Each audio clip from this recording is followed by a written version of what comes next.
You think the products or the service is the most amazing thing on the planet, but you're not other people. I do believe that you need to have some money put aside to start a business well. Hi, I'm Sarah Eiferman. I am a business strategist, and in today's episode, we are talking about what you need to know or do to start a business. We talked about budgets, we talked about foundations. Cash flow is something that's often really misunderstood, because what's the difference between a budget and a cash flow, right?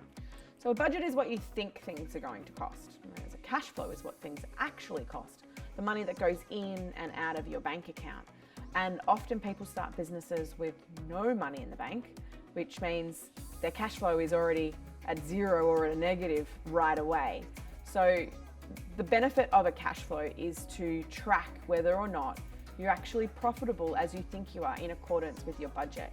Now, there are programs that you can use to do this. Really basic option is just an Excel spreadsheet. You know, one sheet's your budget, the other sheet is your cash flow, and you plug the data in. But Xero does it, MYOB does it. It's effectively a reconciliation of what's going in and out of the bank account. And so to project cash flows or a projected cash flow means you're looking at the trends of what you think things are costing you, what they are costing you, what you think the cash is doing, and then the timeline over when that cash is going to be used. Because depending on your product or your service, and the cycle that you have with how it's produced or manufactured, from when it gets shipped to you, for when you can put it up for sale, for when you can post it, your cash will come in at different times. Okay, so we've been talking about lots of things with big words, right? At the end of the day, all they are is about understanding the flows of money. And financial literacy, again, is another big word that means you're able to read and understand key terms and concepts that are based on money, finance. So financial literacy really is having an understanding and a knowledge and being able to apply that knowledge to the decisions that you make.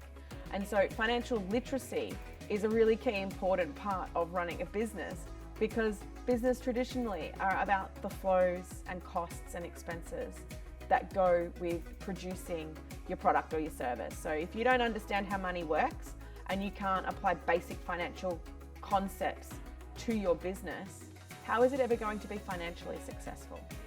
You might have the best idea on the planet, but if you can't make the numbers work, where does that leave you? Look, we all know it's not that sexy. No one really wants to know about it until they have to. Most people don't do anything about it until they have a reason to. They want to start a business, or, you know, the key one is, I want to buy a house.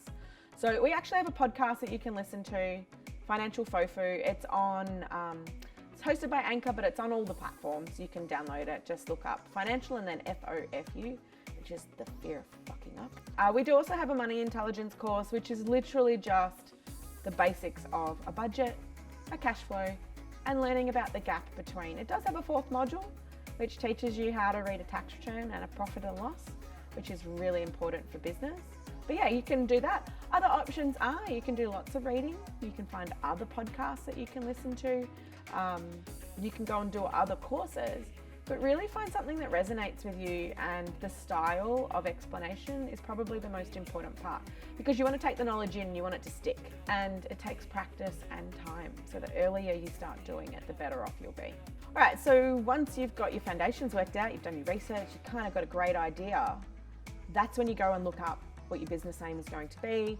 Can you then secure it? Can you get your brand put together?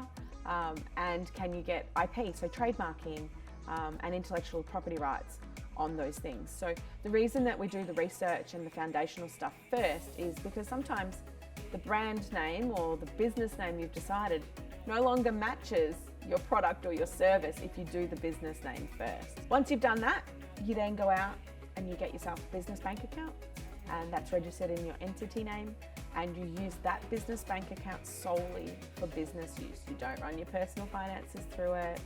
You don't run your business finances through your personal account. Get a dedicated bank account. There's a couple of reasons for that. One, it makes it easier to track your cash flow and your budgets with.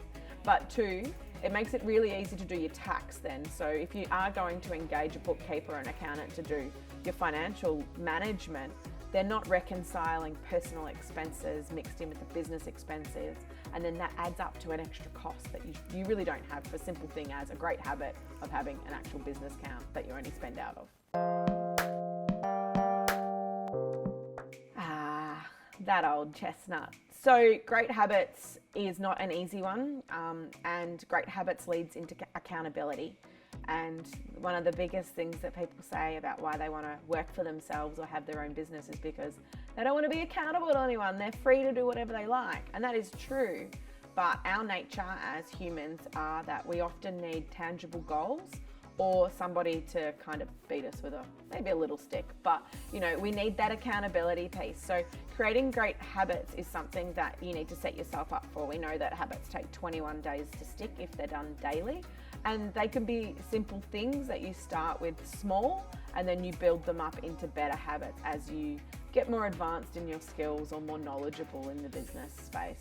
And it can be something as simple as not checking your emails or checking your emails at a particular time of the day, or turning your phone off and turning the notifications off so that you don't get distracted, and dedicating diligent time to be invested into the design of something so that your focus and your presence is actually giving that the best outcome that it can have. So boundaries and habits are kind of linked together, and they kind of go hand in hand with the accountability piece. So sometimes it can be really helpful to get yourself an accountability buddy, a friend or a family member that you can say, these are the things I want to achieve by this deadline date, and that person just follows you up and chases you up.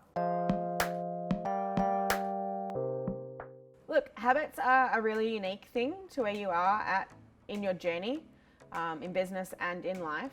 For me, I've got some pretty kooky habits that have come about that are really good for mindset, and also allowing my body to have downtime, because business owners are on 24/7. So for me, I don't sleep with any electrical devices in my room. They're in a different room. The phone goes on do not disturb, and I know that if it's an emergency, the phone will ring and it will wake me up. That's a big one because it allows me then space to decompress what's happened during the day whilst I'm not on a screen. That's just one small example of it. Another one for me is I always eat breakfast. Lots of business owners don't. They get up and they just go, and then it's 3 o'clock in the afternoon and they're madly hangry and they can't focus on what they're doing because it's too late. The other problem with that is that their body then becomes used to not being fed, and it runs on the smell of an oily rag, and we know that that is a sign, something that will lead to burnout faster than somebody that actually feeds themselves, right? So we're a machine, we need fuel. So that's another habit. I eat my meals. I'm pretty regular with that. I set goals with deadlines, and that allows me to have something to focus towards. All of my goals, no matter what they are, they get a deadline date on them. So they're just some very brief habits that work for me. It doesn't matter if you pick a couple and start working on them and then you go, oh, these aren't for me at all. Just change them. You can be fluid, you can adapt, just change them.